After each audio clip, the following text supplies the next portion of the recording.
항구 도시로서 유럽, 이탈리아, 스페인과 소아시아 및 이집트를 연결하는 상업적 도시로서 다양한 사람, 다양한 문화, 다양한 종교가 있는 도시로서 매춘이 성행할 정도로 자유분방한 도시입니다. 고린도 교회는 바울이 2차 전도 여행을 하는 중 약 1년 반 동안 머물면서 개척한 교회입니다. 고린도 교회가 이 고린도 도시에 세워졌는데, 이 고린도의 어떤 환경 문화를 보면 과연 이런 곳에 교회가 세워질 수 있을까라는 그런 의구심이 갔습니다. 신전이 있습니다. 이 신전이라는 것은 엄청 큰 우상 제단이지요. 그게 12개나 있고, 또 성을 돈을 주고 사는 그 매춘이 성행하고 있고, 어떻게 보면 타락한 도시입니다. 타락한 도시에 굳이 이런 교회를 세워야 하나 할 수 있지만, 고린도라는 도시가 타락했기 때문에 교회가 세워져야 하는 당위성이 있다고 봅니다. 왜냐하면 그런 곳에 교회가 빛과 소금의 역할을 감당할 수 있기 때문에 그렇습니다. 바울이 3차 전도 여행을 하는 가운데 에베소에서 잠깐 머물게 됩니다. 에베소에서 잠깐 머무를 때에 사람 편으로 고린도 교회에 대한 소식을 듣게 됩니다. 그 소식은 고린도 교회가 영적으로나 도덕적으로 무질서하다는 것입니다. 바울이 개척한 교회입니다. 그런데 그 교회에서 들려오는 소식은 이 고린도 교회가 영적으로 또 육적으로 무질서하다는 거예요. 이 고린도 교회의 부정적인 이야기를 들은 바울이 이 고린도 교회의 문제를 해결하기 위해서 처방을 내립니다. 지난주에 말씀을 드렸는데 혹시 기억하고 있습니까? 바로 복음입니다. 바로 예수 그리스도입니다. 그렇습니다. 여러분, 시대는 변해도 복음은 변하지 않습니다. 우리의 삶 가운데 어떤 문제가 있어요.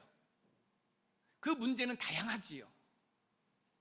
그렇지만 그 문제를 풀어가는 근원은 바로 복음 예수 그리스도라는 말씀입니다. 바울은 복음의 진리가 변화하는 시대와 상황 속에서 어떻게 적용될 수 있는지에 대해서 고린도 교회를 통해서 잘 설명해 주고 있습니다.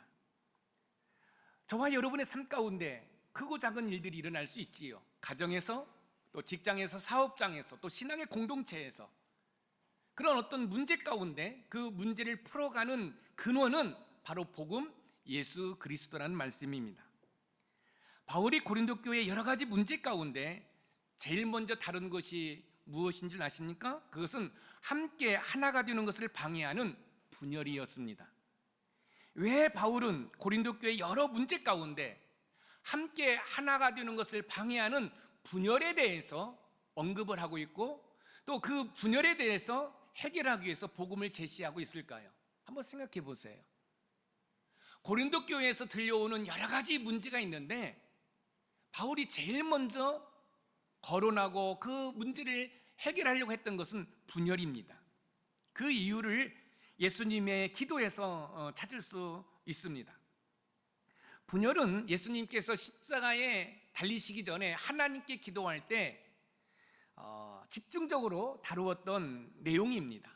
요한복음 17장 11절 말씀을 읽어보겠습니다. 시작.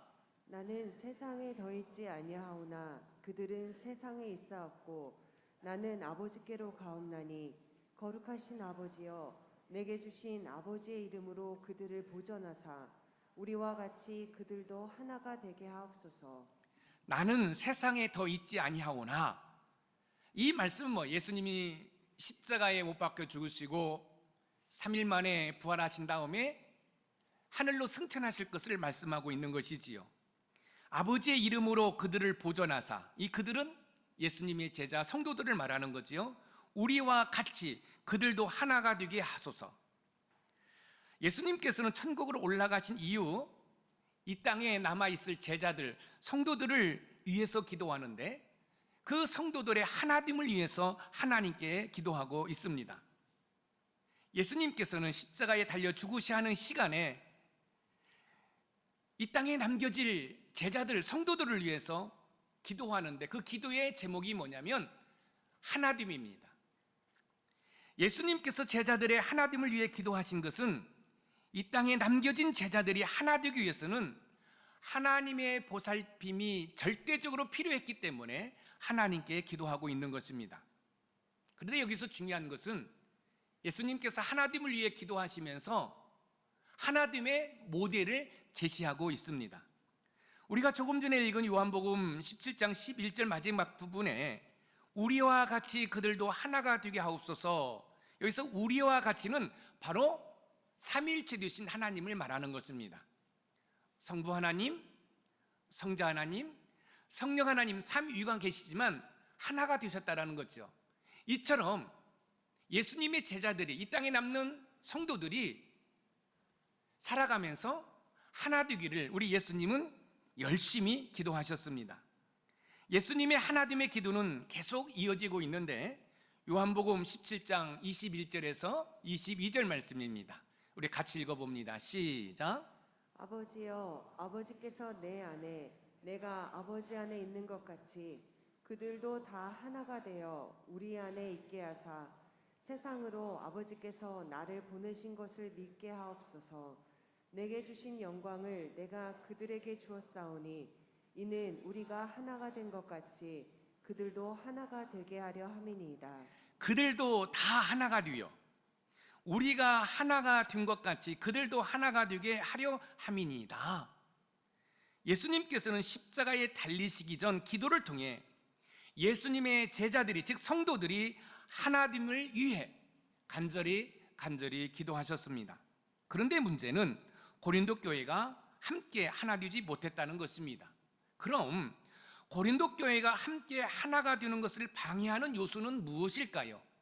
그것을 살펴보면서 우리가 하나님의 은혜를 나누어 보도록 하겠습니다. 첫 번째, 함께 하나가 되는 것을 방해하는 것은 나를 앞세운 자기 주장입니다. 사도 바울은 고린도 교회가 영적으로나 도덕적으로 무질서하다는 소식을 듣게 됩니다. 그런데 사도 바울은 들려오는 고린도 교회의 여러 가지 문제 가운데 제일 먼저 언급한 것은 함께 하나가 되는 것을 방해하는 분열에 대해서 이야기하고 있습니다. 오늘 본문 고린도전서 1장 11절을 읽어봅니다. 시작. 내 형제들아, 글로의 지편으로 너희에 대한 말이 내게 들리니 곧 너희 가운데 분쟁이 있다는 것이라. 너희에 대한 말이 내게 들리니 곧 너희 가운데 분쟁이 있다는 것이라. 사도 바울은요, 전도여행 3차 가운데 있습니다. 그런 가운데 에베소에서 누구인지 정확하게 알 수 없지만 글로에의 집에 속한 사람으로서 고린도 교회에 대한 소식을 접하게 됩니다. 앞에서 소개한 것처럼 예수님께서는 십자가에 달리시기 전 삼위일체 하나님께서 하나됨같이 성도들이 하나 될 것을 위해 기도했습니다. 십자가를 지시기 전에 하신 기도라면 유언과 같은 그런 간절한 기도입니다.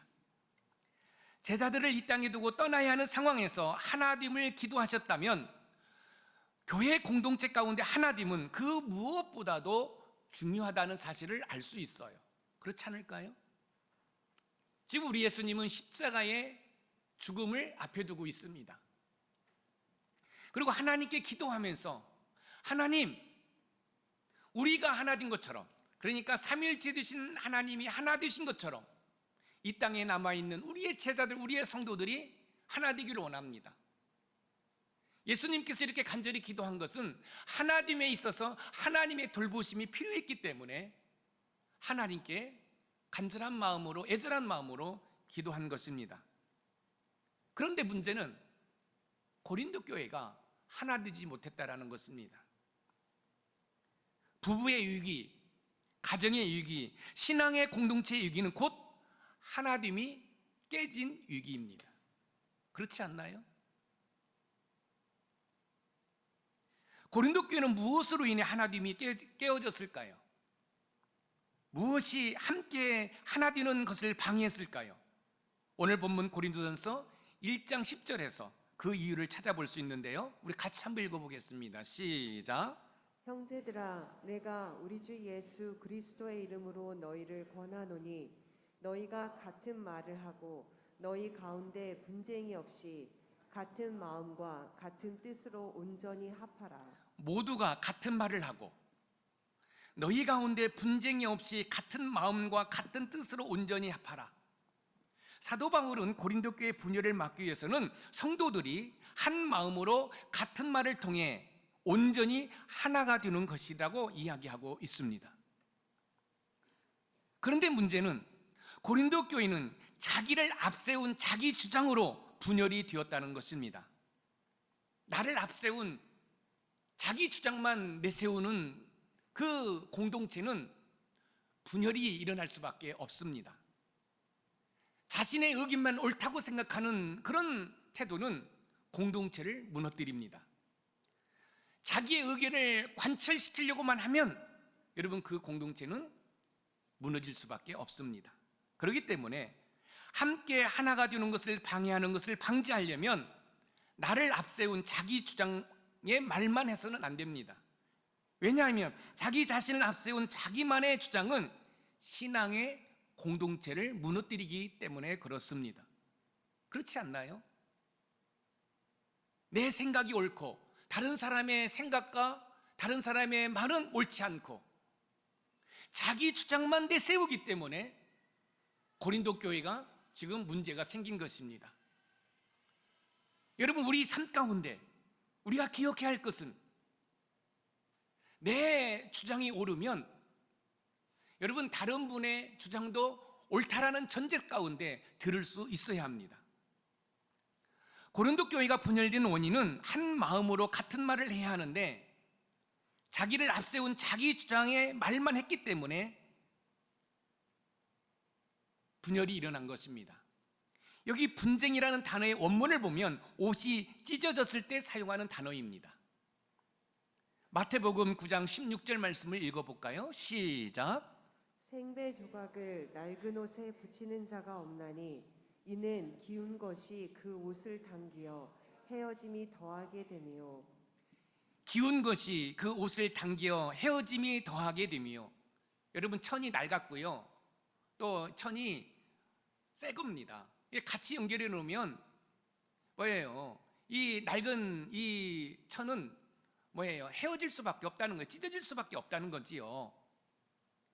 자, 여기서 중요한 건 뭐예요? 왜 바울이 자기 주장만 앞세우는 것을 말하면서 왜 찢어졌다라는 표현을 사용했을까요?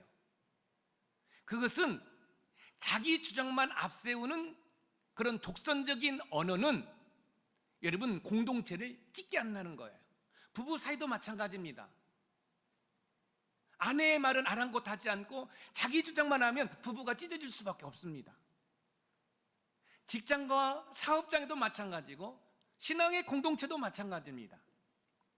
자기 주장만 앞세우고 다른 사람의 이야기는 들으려고 하지 아니하면 그것은 찢어질 수밖에 없는 것입니다. 여러분, 이 옷의 역할은 뭐죠? 옷의 역할은 피부를, 이 살갗을 보호하는 거잖아요. 그럼 찢어지면 그 옷의 기능을 다할 수가 없는 거예요. 자기 주장만 내세워서 그 공동체가 찢어지면 그 공동체는 공동체의 역할을 감당할 수가 없는 거예요. 교회라는 것은 다양한 사람들이 모여 있기 때문에 서로가 배려하고 서로가 다름을 인정하고 다른 사람의 이야기에 귀를 기울여야 돼요. 그런데 자기 주장만 하는 거예요. 그러면 그건 찢어지는 거예요. 찢어지면 교회의 역할을 감당할 수 없는 거예요. 부부의 역할을 감당할 수 없는 거예요. 직장이나 사업장의 역할을 감당할 수가 없는 거예요.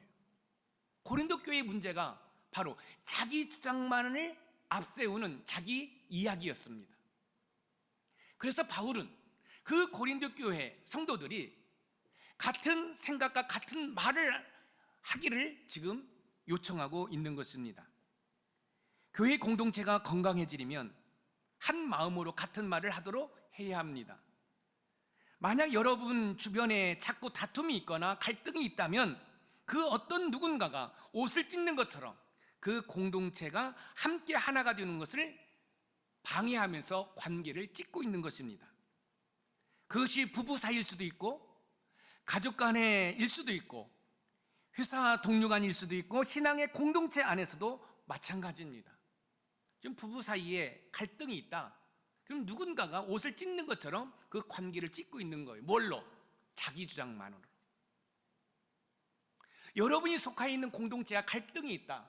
아픔이 있다. 그것은 옷을 찢는 것처럼 자기 주장만을 가지고 그 공동체를 찢고 있다는 말씀입니다. 시편 133편 1절 말씀을 읽어봅니다. 시작. 보라, 형제가 연합하여 동거함이 어찌 그리 선하고 아름다운고. 형제가 연합하여, 연합한다는 것은 하나가 되는 것을 말합니다. 형제들이 하나가 될 때 그것처럼 선하고 아름다움이 없다는 것입니다. 이어서 에베소서 4장 3절에서 4절 말씀을 읽어봅니다. 시작. 평안에 매는 줄로 성령이 하나 되게 하신 것을 힘써 지키라. 몸이 하나요 성령도 한 분이시니 이와 같이 너희가 부르심의 한 소망 안에서 부르심을 받았느니라. 성령이 하나 되게 하신 것을 힘써 지키라. 그렇습니다. 이 공동체 안에서요, 내가 생각하고 내가 볼 때에는 분명히 내 의견이 옳은 것처럼 느껴질 때가 있습니다. 그럴 때는 그 말을 해야 되겠죠. 그러나 그 말을 함으로써 그 공동체에 어려움이 있을 것이라고 생각하면 자기의 말이 아무리 옳다고 여겨도 잠시 그 말하는 것을 멈출 필요가 있습니다. 그리고 그 상황 가운데 하나님께서 내게 요구하시는 것은 뭘까? 하나님의 입장에서 생각하고 한번 고민하고 그리고 기도하고 말을 하면 여러분 그 공동체는 찢어지지 않습니다. 한 예를 들어서 이런 거지요. 우리 일여선교회에서 봄에 야유를 간다고 그래요. 자, 야유를 가는데 어디로 갈까 하다가 장소 두 곳이 선정이 되었습니다. 가까운 아침고요 수목원하고 남이섬입니다. 그런데 모든 지체들이 남이섬을 가기를 원해요. 그런데 우리 박정자 권사님이 본인은 남이섬 안 간다는 거예요. 그 이유는 내가 일주일 전에 갔다 왔기 때문에 나는 죽어도 남이섬을 안 가고 아침 고요 수목원을 가겠다라는 거예요. 여러분, 내가 일주일 전에 갔다 왔기 때문에 나는 남이섬 가고 싶은 마음 없어요. 그리고 나는 아침 고요 수목원을 가고 싶어요. 내 생각이 내 말이 옳잖아요. 그렇지만 모든 지체들이 남이섬을 가기를 원한다고 한다면 한 번 더 남이섬을 갈 수 있는 그런 지혜가 필요하다라는 거예요. 그런데 자기 주장만 한다고 한다면 또 이제 그 일여선교회를 이끌어가야 할 회장님이 가지마, 뭘 가, 없던 걸로 해. 그러면 벌써 그 공동체는 찢어진 거예요. 지금 고린도 교회는 자기 주장만 내세우고 있다라는 거예요. 자기 주장만 내세우다 보니까 성령으로 하나가 된 이 교회 공동체가 찢어지고 말았다는 사실입니다. 교회라는 공동체는 다양한 사람들이 모여있기 때문에 다양한 소리들이 나올 수 있습니다. 이때 영적 코치인 담임 목사를 좀 사용하세요. 여러분, 아빠 찬스 쓰지 마시고 담임 목사 찬스를 쓰세요. 여러분, 담임 목사는 어떤 문제를 그냥 나의 이성과 논리와 경험으로 풀어가지 않고 어떻게 하면 성도들을 다치지 않게 하나님의 말씀에 입각하여 하려고 노력하는 거예요. 그렇기 때문에 어떤 문제가 있으면, 갈등이 있으면 목사님 이런 문제가 있는데 목사님 어떻게 하면 좋을까요? 그래서 담임 목사가 심사숙고해서 여러분 이야기를 통해서 일이 진행된다고 한다면 문제가 없는 거예요.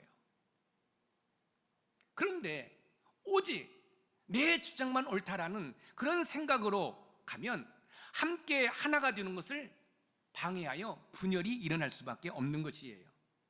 그래서 함께 하나가 되기 위해 자기 자신을 앞세운 자기 주장을 내려놓고 한 마음으로 같은 말을 하려고 노력해 보시기 바랍니다. 이때 우리의 신앙의 공동체는 건강하게 세워질 것입니다. 바로 우리 노본산 샘물교회가 그런 교회가 되기를 주님의 이름으로 축원드립니다. 두 번째, 함께 하나가 되는 것을 방해하는 것은 나를 앞세운 분파주의입니다.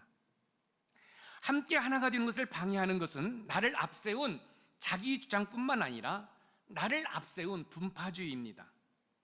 고린도 교회가 한 마음으로 같은 말을 할 수 없었던 것은 다른 것에 있는 것이 아니라 분파주의였습니다. 오늘 본문 고린도전서 1장 12절 말씀을 읽어봅니다. 시작. 내가 이것을 말하거니와 너희가 각각 이르되 나는 바울에게, 나는 아볼로에게, 나는 게바에게, 나는 그리스도에게 속한 자라 한다는 것이니. 자, 여기 보세요. 여기 중간쯤 부분에는 너희가 각각, 지금 고린도 교회가 4분 5열이 된 거죠. 나는 바울파다, 나는 아볼로파다. 이 아볼로는 누구냐면 바울 다음의 교역자를 말하는 거예요. 그 다음에 나는 게바파다. 이 게바는 아람식 용어로서 베드로를 말하는 겁니다. 그리고 마지막에는 나는 그리스도파다. 나는 이쪽 저쪽 파도 아니고 그리스도파다. 그러니까 지금 고린도 교회의 문제는 뭐예요? 자기를 앞세운 자기 주장만 있고요, 그 다음에 자기를 앞세운 이 분파주의로 나뉜 거예요. 바울파다, 아볼로파다, 게바파다, 그리스도파다. 그래서 지금 고린도 교회는 이 파로 인해서 4분 5열이 된 것입니다. 그렇습니다. 함께 하나가 되는 것을 방해하는 것을 방지하려면 나를 앞세워 파를 나눠서는 안 됩니다. 왜냐하면 자기 자신을 앞세운 분파주의는 신앙의 공동체를 분열시키기 때문에 그렇습니다. 자, 예를 들어서 여러분들 가운데 나는 바울파야, 나는 아볼로파야, 나는 게바파야, 나는 그리스도파야, 그렇게 나누어진다고 한다면 여러분 교회의 공동체는 뭐예요? 무너질 수밖에 없습니다. 나를 앞세운 분파주의가 신앙의 공동체만 분열시키는 것이 아니라 우리 삶의 모든 곳에서 나타나는 현상입니다. 다시 말씀드리면 끼리끼리 문화는 다른 사람이 들어올 틈을 막기 때문에 공동체를 분열시키고 맙니다. 우리는 한 가족입니다. 내가 먼저 사랑하고 섬기겠습니다라는 이 구호가 구호로만 외치는 것이 아니라 정말로 우리 교회 가운데 실천되는 은혜가 있기를 주님의 이름으로 축원드립니다. 아멘. 여러분, 가족들은요 허물이 있어도 감싸주잖아요. 여러분, 청소년 상담을 할 때 이런 문제가 발생을 해요. 어떤 문제가 발생하냐면 어떤 아이가 큰 잘못을 했어요. 그랬을 때 이 이야기를 부모에게 말을 해야 되는가?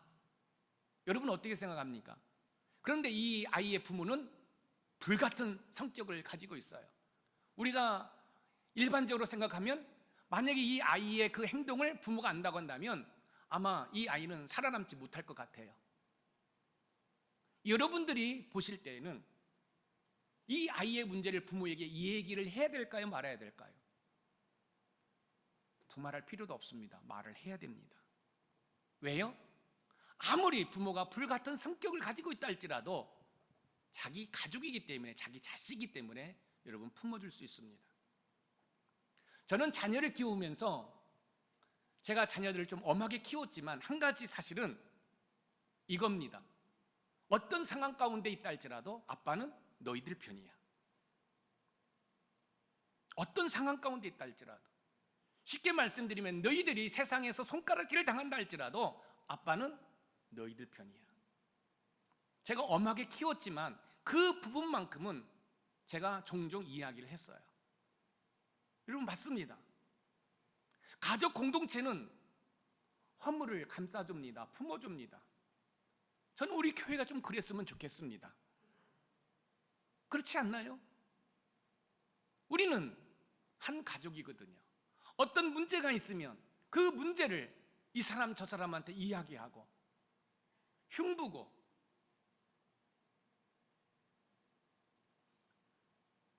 저는 우리 높은산 샘물교회 모든 성도들이 어떤 분파주의로 나뉘지 않기를 소망합니다. 여러분, 어떤 교회는요, 전라도, 경상도, 충청도로 나뉘어 있어요. 그건 교회 아닙니다. 그건 사교 집단입니다. 교회는 예수님을 머리로 한 여러분 유기체적인 연합의 관계예요. 하나의 관계라는 사실을 우리는 기억할 필요가 있습니다. 고린도 교회가 함께 하나가 되지 못했던 것은, 고린도 교회가 분열될 수밖에 없었던 것은 자기 자신을 앞세워 각각 저마다의 목소리를 내고 있다는 것입니다. 나는 바울파야, 나는 아볼로파야, 나는 베드로파야, 나는 그리스도파야. 자기 자신을 앞세운 분파주의는 교회의 기능을 하지 못하도록 합니다. 다시 말씀드리면 교회를 교회를 찢어버립니다. 고린도 교회를 비롯하여 모든 교회는 한 아버지, 한 그리스도, 한 성령에서 세워졌습니다. 그렇기 때문에 교회가 분열되는 것은 그리스도의 몸을 찢는 것과 마찬가지입니다. 오늘 본문 고린도전서 1장 13절 말씀을 읽어보겠습니다. 시작. 그리스도께서 어찌 나뉘었느냐? 바울이 너희를 위하여 십자가에 못 박혔으며 바울의 이름으로 너희가 세례를 받았느냐? 그리스도께서 어찌 나뉘었느냐? 각각 나는 바울파다, 아볼로파다, 게바파다, 그리스도파다 라고 주장하자 사도 바울은 그리스도께서 언제 여러 조각으로 나뉘어져서 각기 다른 탕파에 주어질 수 없다라는 거지요. 여러분, 바울파, 아볼로파, 게바파, 그리스도파로 나뉜다라는 것은 예수님의 몸을 찢는 것과 마찬가지라는 거예요. 사랑하는 성도 여러분, 지금 우리 교회는 이렇게 당파별로 나뉘어 있지는 않습니다. 계속 이런 모습으로 가기를 소망합니다. 아멘. 어떤 교회는 목사파, 장로파로 나뉘어져 있어요. 여러분, 교회 아닙니다. 그건 사교 집단입니다. 교회는 예수님을 머리로 한 연합이에요. 하나예요. 만약에 여러분들이 예수님의 몸을 찢는 것처럼 그런 말과 행동을 한다고 한다면 제가 정중히 부탁드립니다. 여기 많은 교회 있습니다. 떠나십시오. 그리고 거기에서 믿음 생활하십시오. 우리 교회는 나뉠 수 없습니다. 우리 교회는 사랑의 공동체이기를 소망합니다. 가족의 공동체이기를 소망합니다. 여러분, 어떤 교회가 병원비를 40%씩 지원해서 여러분 섬깁니까? 저는 어제 한 통의 전화를 받았습니다. 목사님이시죠? 예. 오늘 저희 집에 반찬을 갖다 놓은 것 같은데 이제는 갖다 놓지 마세요. 아니, 왜요? 제 아내 어떤 집사가 이제 천국에 갔습니다. 깜짝 놀랐어요. 우리 교회가 집도 고쳐주고 반찬을 섬기고 있는 그 이현희 집사님이 세상을 떠났다는 거예요. 그래서 제가 우리 장로님하고 권사님한테 말씀을 드려서 방문하고 오셨다고 하는데 그 이후에는 제가 보고를 받지 못했습니다. 그러면서 이런 말씀을 하시더라고요. 목사님, 그동안 감사했습니다. 그래서 제가 이런 말씀을 드렸어요. 그럼 어르신은요, 만약에 어른이 거기 계시다고 한다면 계속 섬기고 싶습니다. 그런데 지금 정리 중입니다. 그래서 더 이상 말씀을 드리지 못했습니다. 사랑하는 높은산 샘물 가족 여러분, 우리는 예수님으로 하나가 되어서 이 양주 지역에 힘들고 어려운 사람들을 섬길 수 있는 그런 교회 되기를 소망합니다. 아멘. 여러분, 우리 교회는 저 안 믿는 사람들로부터 인정받는 교회가 되어야 돼요. 예수 믿는 사람한테 인정받는 게 아니라 예수님을 믿지 않는 이 주변 사람들로부터 인정받는 은혜가 있기를 소망합니다. 교회가 좀 더 성장해서 그런 일들을 좀 많이 감당할 수 있는 은혜가 있기를 주님의 이름으로 축원드립니다. 교회는 예수님을 머리로 한 지체들의 연합입니다. 그러므로 팔이 다리와 다르다고 몸에서 떨어져 나가고 다리가 피곤하다고 떨어져 나갈 수 없습니다. 만약 신체 일부가 떨어져 나간다면 몸에 장애를 입는 것처럼 교회가 나뉘면 교회는 건강할 수가 없습니다. 교회의 기능을 할 수가 없습니다. 사랑하는 높은산 샘물 가족 여러분, 부족하지만 여기 있는 김 목사를 중심으로 해서 여러분 교회가 하나 되어서 공중권 제사분서 사단 마귀와 싸워 승리함으로 천국이 이런 것이라는 것을 저 세상 사람들에게 보여줄 수 있는 교회와 성도들이 되기를 주님의 이름으로 축원드립니다. 여러분, 저 세상 사람들이 왜 교회를 욕하겠어요? 그것은 천국을 모르기 때문에 그렇습니다. 여러분들이 예수님이 누구인지, 천국이 무엇인지, 지옥이 무엇인지를 분명하게 그들에게 보여줄 수만 있다고 한다면 그들은 다 주께로 돌아오게 될 줄 믿습니다. 문제는 우리가 예수로 살지 못하기 때문에 이런 문제가 발생하는 거예요. 우리 교회에서는 절대로 바울파다, 아볼로파다, 게바파다, 그리스도파다, 쪽파 단묵듯이 그렇게 갈라지는 그런 교회가 아니라 예수 그리스도를 중심으로 해서 하나가 되는 신앙의 공동체, 가족의 공동체가 되는 은혜가 있기를 주님의 이름으로 축원드립니다. 교회는 다양한 사람들이 모인 곳이지만 통일성을 이루기 위해 서로 노력을 해야 합니다. 설령 내가 옳고 또 바른 말을 하는 것 같지만 그 말과 행동이 공동체에 어려움을 준다면 조금은 기다리면서 하나님의 뜻이 어디 있는지 찾아야 됩니다. 그리고 담임 목사 찬스를 쓰십시오. 사랑하는 성도 여러분, 어떤 문제가 있을 때 저를 찾아왔어요. 그러면 제가 이런 이야기를 해요. 그런데 여러분들이 저를 찾아온 목적과 반대되는 이야기를 할 수 있어요. 쉽게 말씀드리면 노승일 집사님이 강훈수 집사님을 미워해서 저를 찾아왔어요. 그래서 저를 찾아올 때는 목사님이 강훈수 집사님을 야단치도록 좀 하기 위해서 찾아오셨는데 제가 노승일 집사님의 생각과 다른 말을 해요. 그럴 때 지혜로운 노승일 집사님 이렇게 생각하셔야 돼요. 목사님, 사실은 목사님이 강훈수 집사님 불러다가 야단치라고 말씀을 드렸는데 목사님이 그렇게 말씀해 주시니 제 생각과 제 마음을 접고 목사님 말씀에 순종해 보겠습니다. 이게 교회를 하나 되게 하는 지혜로운 모습인 거예요. 목사님, 왜 목사님은 강훈수 집사님만 편들어? 왜 내 말은 편 안 들어? 여러분, 그렇다고 한다면 교회는 찢어질 수밖에 없는 거예요. 사랑하는 성도 여러분, 여러분 다른 성향의 사람들이 모여 있는 곳이 교회입니다. 어떻게 보면 교회가 저 세상 사람들보다 더 못한 모습으로 갈등이 있을 수 있어요. 그러나 그때 예수님이라면 어떻게 할까? 그리고 여러분 스스로가 안 되면 그때 담임 목사 찬스를 쓰는 거예요. 목사님, 이런 상황이 있는데 어떻게 하면 좋을까요? 그래요. 그러면 집사님, 이번 주 아침 금식하고 기도하면서 성령 하나님의 도우심을 우리 간구합시다. 그리고 기도하는 거예요. 그리고 성령 하나님께서 이끄시는 대로 순종하고 그 문제를 풀어가는 거예요. 다시 말씀드립니다. 나를 앞세워 내 주장만 하면 안 됩니다. 나를 앞세워 편가르게 하면 안 됩니다. 왜요? 편가르면 그것은 예수님의 몸을 갈기갈기 찢는 거와 마찬가지이기 때문에 그렇습니다. 의견은 의견으로 끝내야지 나의 의견은 무조건 관철되어야 된다는 생각을 가지면 그것은 오만이고 교만이고 그거는 교회를 찢는 것입니다. 우리 높은산 샘물교회도 끼리끼리 집단이 된다면 그것은 예수님의 몸을 찢는 거와 다름이 없습니다. 한 가족 공동체로서 함께 하나가 되는 은혜가 있으시기를 주님의 이름으로 축원드립니다. 마지막으로 세 번째, 함께 하나가 되는 것을 방해하는 것은 나를 앞세운 세속적 지혜입니다.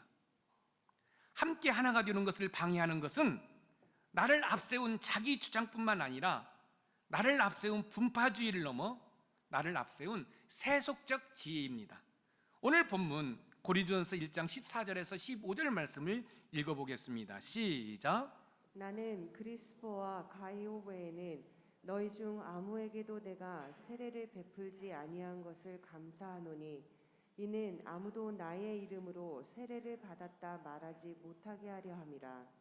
나는 그리스도보와 가이오 위에는 너희 중 아무에게도 내가 세례를 베풀지 아니한 것을 감사하노니, 지금 사도 바울이 좀 이상한 말을 해요. 여러분, 목사에게서 기쁨이요 소망이 뭔지 아세요? 많이 있겠지만 그 중에 하나가 뭐냐면 세례를 베푸는 거예요. 왜요? 한 영혼을 구원시키는 일이잖아요. 그런데 지금 바울이 뭐라고 얘기하냐면 나는 그리스도와 가이오 위에는 세례를 베풀지 않은 것을 감사한다라고 이야기를 하고 있어요. 왜 바울은 이렇게 이야기하고 있을까요? 그것은 뭐냐면 지금 고린도 교회가 바울파다, 아볼로파다, 게바파다, 그리스도파다 나뉘었거든요. 그런데 자신의 세력을 확장시키기 위해서 세례의 근본 그 취지를 벗어나서 그냥 세례를 베풀고 있다는 거예요. 자, 내가 예를 들어서 바울파예요. 그러면 지도자들이 그냥 세례를 남발하는 거죠. 왜? 자기의 세력을 확장시키기 위해서. 무슨 말인지 아시겠어요? 이것은 세속적인 지혜예요. 세속적인 지혜는 절대로 여러분 교회로 가져오면 안 됩니다. 세례를 자기 파의 세력 확장으로 사용하는 것이야말로 세속적인 지혜인 것입니다. 세례의 본질이 뭡니까? 죄 씻음과 그리스도의 연합 아니에요? 그리스도와 하나가 되는 게 세례예요. 그런데 자신의 세력을 확장하기 위해서 지금 고린도 교회가 세례를 베풀고 있는 거예요. 그렇습니다. 함께 하나가 되는 것을 방해하는 것을 방지하려면 나를 앞세운 세속적 지혜를 사용해서는 안 됩니다. 왜냐하면 자기 자신을 앞세운 세속 지혜는 신앙의 공동체를 분열시키기 때문에 그렇습니다. 여러분, 세상의 논리와 하나님의 논리는 맞지 않습니다. 한번 따져볼까요? 죽은 나사로가 살아났어요. 이게 세상의 지혜로 이해가 됩니까? 예수님이 물 위를 걸으셨고 베드로가 물 위를 걸었어요. 이게 세상의 지혜로 이해가 됩니까? 물고기 2마리와 떡 5개로 남자만 5,000명을 먹이고 12가정주가 남았어요. 이게 세상의 지혜로 이해가 돼요? 자꾸 세상의 어떤 논리와 세상의 지혜를 가지고 교회에 와서 문제를 일으키는 분들이 많아요. 사실 제가 지금 드리는 말씀은 설교 원고에도 없는 내용입니다. 그럼에도 불구하고 여러분의 신앙의 훈련을 위해서 말씀을 드리겠습니다. 저는 개척을 어렵게 했습니다. 남들이 볼 때에는 7평수 80평에서 했기 때문에 큰 어려움 없이 하는 것으로 생각했지만, 여러분, 장모님 아파트를 담보로 해서 교회를 개척한다는 것이 쉬운 일이 아니에요. 그래서 저는 이 교회라는 것은 다른 목사님도 마찬가지겠지만 제 신체 일부입니다. 그래서 어떻게 하면 교회를 하나님이 원하시는 그 방향으로 세울까? 그 중에 하나가 뭐냐면 재정입니다. 목사가 교회의 재정을 함부로 사용해서는 안 된다는 것이 저는 철칙입니다. 그래서 저는 현금으로 교회 돈을 써본 적이 없어요. 늘 카드입니다. 그리고 모든 집행은 재정부가 하지요. 문제는 뭐냐면 저는 교회를 개척하면서 예산을 세우려고 했어요. 예산. 근데 예산을 세운다는 게 이런 겁니다. 책상에 앉아서 2021년도 11조는 얼마, 감사헌금은 얼마. 이건 내가 아무리 기도를 한다고 하지만 제 생각이 앞서가는 거잖아요. 그래서 그것을 내려놓고 개척할 때부터 예산을 세우지 않고 감사를 2번 합니다. 전반기, 후반기. 그러면 이 수입은 어떻게 하냐? 하나님이 주시는 대로 그 안에서 살림을 해오고 있는 거예요. 그래서 개척할 때부터 저희 교회는 감사를 2번 합니다. 전반기와 후반기. 그런데 지금으로부터 한 4년 전 됐나요? 다른 곳에서 안수 집사를 받아 오신 분이 제 목양실을 찾아왔습니다. 목사님, 네, 왜 교회 재정을 목사님 호조에다 넣어서 쌈짓돈처럼 쓰세요? 아니, 무슨 말씀이세요? 왜 예산이 없어요? 그래서 제가 그 설명을 해 주었습니다. 이러 해서 이 수입은 하나님께서 은혜로 주신 걸 가지고 살림을 하면서 그거에 대한 결산으로 감사를 2번 해서 이렇게 교회를 운영합니다. 아, 회사는요? 이런데요? 왜 이렇게 하세요?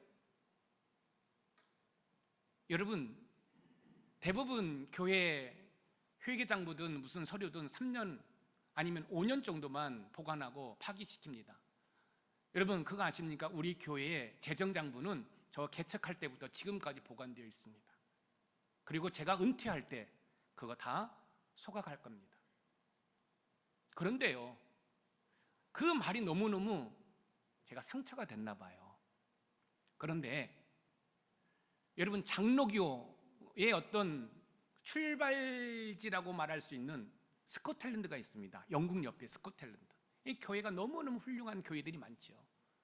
여러분, 교회의 어떤 모델링이 바로 스코틀랜드 교회입니다. 그런데 작년 12월 달에 제가 박사과정 공부를 했지 않습니까? 그 공부 가운데 지금도 보수적인 스코틀랜드 교회는 예산을 세우지 않는다는 거예요. 그 이유가 하나님의 은혜를 간구하며 하나님께서 우리의 필요할 것을 공급해 주시고 채워줄 걸 믿고 그렇게 예산을 세우지 않는다는 거예요. 아, 내가 교회를 개척해서 예산을 세우지 않고 감사를 철두철미하고 영수증 없는 돈을 안 쓰려고 했던 것이 바로 옳았구나. 그것이 작년에 12월 달에 제 마음이 치유가 되었습니다. 여러분, 언제든지 재정에 문제가 있다고 생각하면 저를 찾아오시든지 아니면 강훈수 집사님이나 재정부를 찾아오시면 저희는 수기와 컴퓨터 입력을 합니다. 컴퓨터 입력은 우리 교회 프로그램이 아니에요. 여러분, 매년 돈을 지불하고 회사의 프로그램을 저희들이 거기다 입력을 해요. 그래서 예를 들어서 세무서에서 그 서류만, 사이트만 들어가면 우리 교회의 모든 것들을 볼 수가 있어요. 제가 왜 이런 말씀을 드리냐면 자꾸 세속적인 지혜를 가지고 교회에서 이러쿵저러쿵 하지 말라는 거예요. 왜냐하면 세상의 지혜와 하나님의 지혜는 근본적으로 달라요. 그렇다고 해서 교회가 상식이 없는 그런 행동을 하지 않지 않습니까?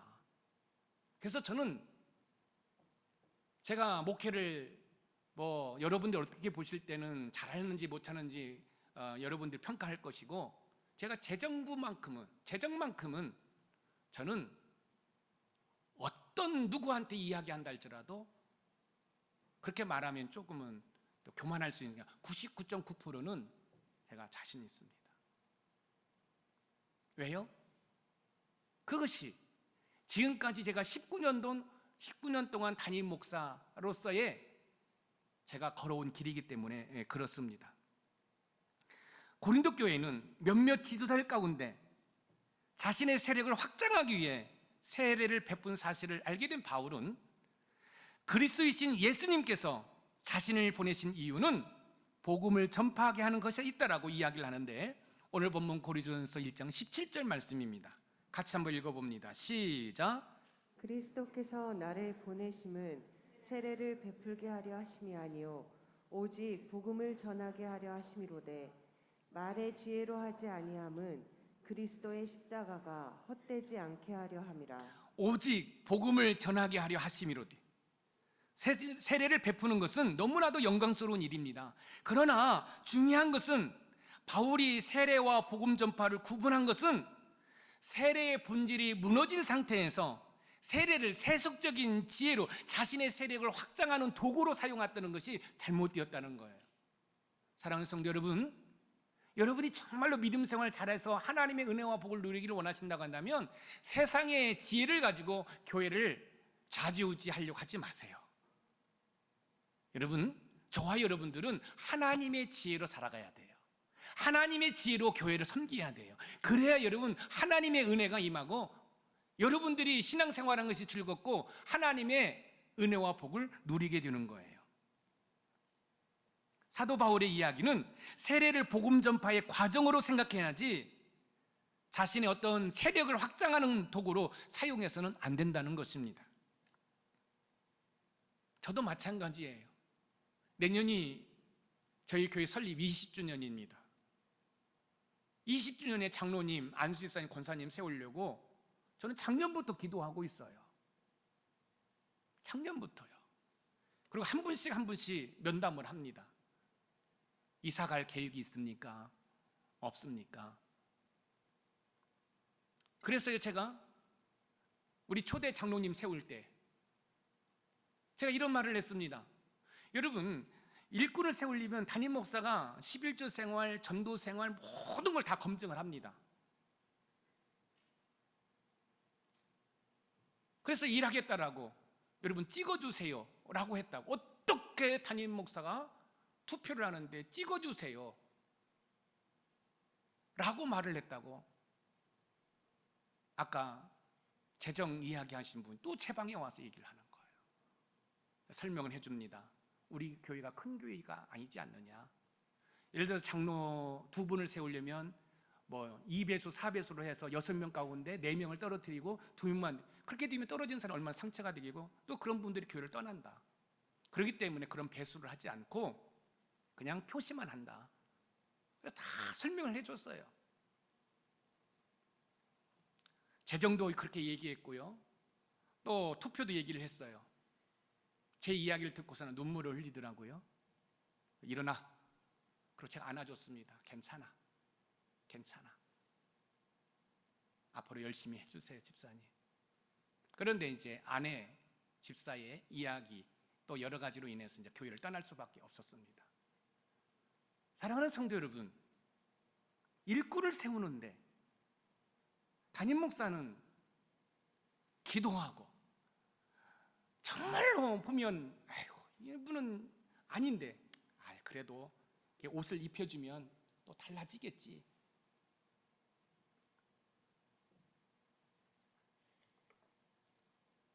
사랑하는 성도 여러분, 지금 고린도 교회는 세례를 자신의 세력 확장으로 사용하는 것과 헬라 철학의 영향을 받아 말의 지혜로 복음을 전하고자 하는 세속적 지혜가 들어왔어요. 여러분 헬라 철학 아시잖아요. 그 말꼬리를 물어가면서 이야기하는 것들, 그 어떤 수사학적으로 이야기하려고 하는 것들, 그것이 교회 안으로 들어왔다라는 거예요. 그래서 그 세상적인 지혜로 말미암아 고린도 교회가 지금 4분의 5열이 다 된 거예요. 갈기갈기 찢어진 거예요. 옷이 찢어져 가지고 옷의 기능을 할 수 없는 것처럼 고린도 교회가 그렇게 찢어진 거예요. 자기를 앞세운 주장, 자기를 앞세운 그런 어떤 분파주의, 이런 것들이 고린도 교회를 다 무너뜨린 거예요. 여러분, 교회는 순수 복음, 다시 말씀드리면 예수 그리스도로 살아가는 또 운영되는 은혜가 있기를 주님의 이름으로 축원드립니다. 교회라는 공동체는 세속적인 지혜가 아니라 하나님께서 주시는 지혜로 할 때 그리스도의 십자가가 헛되지 않게 하는 것입니다. 복음보다 인간의 지혜를 앞세우는 것은 세속적인 모습입니다. 여러분, 언제든지 목양실에 들어오십시오. 그러나 어떤 문제를 이야기할 때는 좀 더 하나님께 기도해보고, 여러분 그거 아시죠? 제가 로봇가 아니에요. 저 인간이에요. 여러분, 목사도 상처받아요. 그렇게 눈물 뿌려 기도하고 그렇게 신방하고 애썼건만 신방 오지 않는다라는 거짓부릉이나 말을 하고. 여러분, 하나님이 두렵지 않아요. 저는 남편으로서, 아빠로서는 조금은 미흡하지만 저는 목회자로서는 제가 여러분들한테 최선을 다하려고 애썼고, 또 그런 일이 있어서 우리 사모와 두 자녀는 많이 소외됐고 또 피해를 받았어요. 그래서 제가 언젠가 여러분한테 이런 말씀을 드렸어요. 이제는 제가 교회를 이렇게 일궈 가고 있으니 이제는 아내와 자녀들을 좀 더 생각하고 싶습니다. 그런데 코로나 때문에 작년에는 휴가도 안 가고 지금 휴가 안 간 지가 꽤 됩니다. 제가 여러분을 알아달라고 하는 게 아니에요.